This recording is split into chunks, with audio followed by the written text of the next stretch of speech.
স্বামীর যেই ভুলের জন্য স্ত্রী নষ্ট হয়ে যায়, বউ নষ্ট হয়ে যায়, সংসার নষ্ট হয়ে যায়, তার বিশেষ এবং অন্যতম প্রথম কারণ হচ্ছে অতিরিক্ত শাসন করা, অতিরিক্ত রেস্ট্রিকশন তৈরি করা।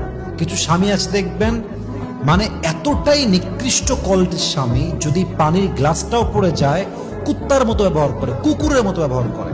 আজীব একটা অবস্থা। জাস্ট একটু লবণ কম হয়ে গিয়েছে, অমানুষের মতো আচরণ করে। এটা একদম জঘন্যতম স্বামী।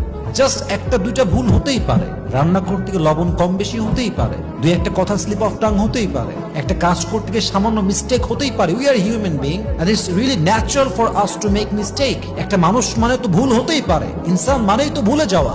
অতএব সামান্য একটু কাজের ভুল ত্রুটি হলে যে বেশি শাসন করে, যে বেশি ভাব দেখাতে চায়, প্রভাব বিস্তার করতে চায়, সে আসলে বীর পুরুষ নয়, সে আসলে কাপুরুষের সন্তান। ঠিক কিনা বলেন? এটা মাথায় রাখতে হবে। শাসন করেন, বউকে আপনি রেস্ট্রিকশন রাখেন, ওর মোবাইল ফোন রেস্ট্রিকশন রাখেন, ওর ফেসবুক রেস্ট্রিকশন রাখেন, সবকিছু লিমিট রাখেন, কিন্তু প্রত্যেক জিনিসের একটা লেভেল আছে। বেশি ঘাটতে গেলে ভেঙে যাবে, বেশি ঘোরাইতে গেলে ছিঁড়ে যাবে, শেষ হয়ে যাবে। সবকিছুর ভিতরে একটা লিমিট আছে।